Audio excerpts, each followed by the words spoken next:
जोहार। आज हमरे फिर भेटा थी। हमके लागल अपने मन बहुत बेस हो, मोह बहुत बेस हो। कल हमरे बात कर रही कि हमरे रोज तनी तनी भेटाब, ओहे कड़ी में आज हमरे भेटा थी।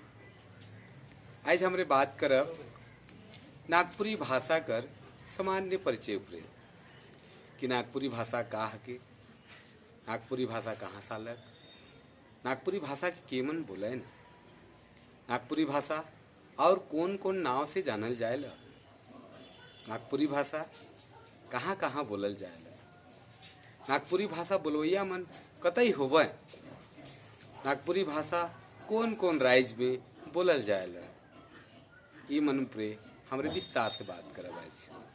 सबसे पहले योगेश कुमार महतो के बटले अपने मन सबके जोहार।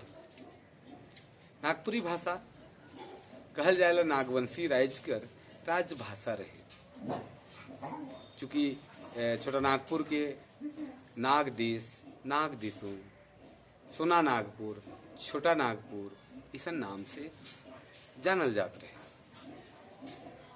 और जे हमरे नागपुरी भाषा है सके आदमी मन नगपुरिया, सदरी, सदानी, गौली इसन बरन बरन कर नाव से जाने न। कहे कर माने नागपुरी कर कई गो नाम प्रचलित है, मुदा पढ़ाई लिखाई विश्वविद्यालय स्तर तक अब नागपुरी नाम थीर हो जाए। सबसे पहले नागपुरी अलग कहाँ से कि प्राचीन अगर इतिहास के भाषा कर इतिहास के देखल जाए तो नागपुरी अर्ध मागधी से निकलल एगो आर्य भाषा है। आर्य कहे के माने आर्य मनक भाषा, भाषा परिवार कर दृष्टि से आर्य भाषा परिवार कर अंतर्गत नागपुरी एगो भाषा है जे बिहारी भाषा कर चौथा स्वरूप है, जे स्वतंत्र रूप है।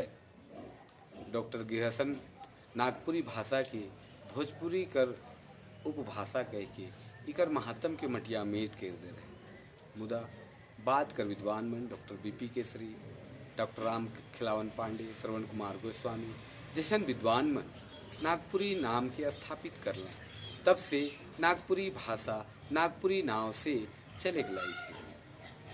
नागपुरी नागवंशी राज्य का राजभाषा रहे कर साथ साथ यहाँ कर सदान और आदिवासी मन अपन भाषा रही। सदान मन कर इमाय भाषा है,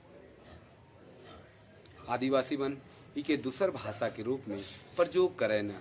बाजार हाट में, जतरा सिंधरा में नागपुरी ही से ही गोइट करे न। जब दो समुदाय कर आदमी मन भेंट होए न तो आपस में बात करे न। नागपुरी भाषा कहे के माने जे भाषा व्याकरण से संबंध हो, जे वैज्ञानिक पद्धति से भाषा कर जे नियम कानून है सेकर में खरा उतरेला उके भाषा कहल जाएला। और जे बोलचाल कर घर कर भाषा है और जेकर में वैज्ञानिक रूप नखे उके बोली कहल जाएला। भाषा में साहित्य, शिक्षा, राजनीति, कार्यालय कर संगे संगे विश्वविद्यालय पढ़ाई लिखाई भी होएला। तो नागपुरी भाषा अर्धमागधी से निकले और एक और आर्य भाषा मानल जाएला। नागपुरी के कई नाम से जानल जाएला।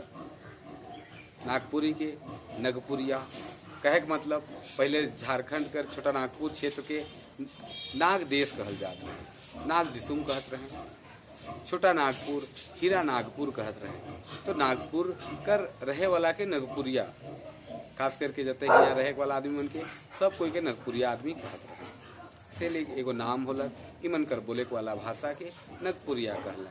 जैसे उड़िया में उड़िया बोले वाले इनके उड़ीसा वाले इनके उड़िया कहे ना, आसाम में असमिया बोले वाले असमी कहे ना, वह में बंगला भाषा बोले वाले बंगाली कहे ना, गुजरात में बोले वाले इनके गुजराती कहे ना। वही लखे हमरे कर छोटा नागपुर कर समाज में नागपुरी बोली कर जे समाज होलक सके नगपुरिया कहला। वही लखे सदरी कि सदरी शहर कर भाषा या सदान मन कर भाषा। वह लखे गौली कोई गंवार कहल कि गांव कर भाषा जेके अनपढ़ मन कहल, कोई डीकू काजी कहल जे बाहरे मन कर भाषा है के सके डीकू काजी मुंडा मन कहत रहे पहले के जमाना में। आप तो इसन प्रचलन न खे। कहेक कर माने नागपुरी कर अगम नाम है। एखन बहुत जगह इके सादरी नाम से भी जानल जाएगा। एखनो यहाँ कर चूँकि नागपुरी भाषा राज्य भाषा रहे तो आदमी मन सदर के भाषा कहते रहे। सदरी मतलब सदर कर भाषा, सदर मतलब शहर का भाषा, राज काज कर भाषा। एखनो गांव घर में सदरी सदानी नहीं कही के सादरी कहेंगे। सादरी अर्थात शहर कर भाषा, अर्थात सदान मन कर भाषा। इके ई लखे बुझे चाहे, लेकिन मूल रूप से नाव एके है। जे लखे गांव घर में एगो छोट छुआ कर नाम, अगर बड़ भाई है तो बड़का, छोट भाई है तो छोटका, कोई उसके लंगड़ा कह देवे न तो कोई के खुया कह देवे न तो कोई के टुइया कह देवे न तो कोई के चरका कह देवे न तो कोई के करिया कह देवे न, लेकिन आदमी तो एके रहेला। कहे लखे नागपुरी भाषा कर बरन बरन कर नाव है, उकर इतिहास भी है। पूरा नाव एक एगो अखन स्थापित हो चुकी है और नाव है नागपुरी, जे राज कर द्वितीय राजभाषा के रूप में प्रतिष्ठित है झारखंड में। अब बात अलग कि नागपुरी बोलल कहाँ जाए, तो सबसे पहले नागपुरी झारखंड में बृहद रूप में बोलल जाएला।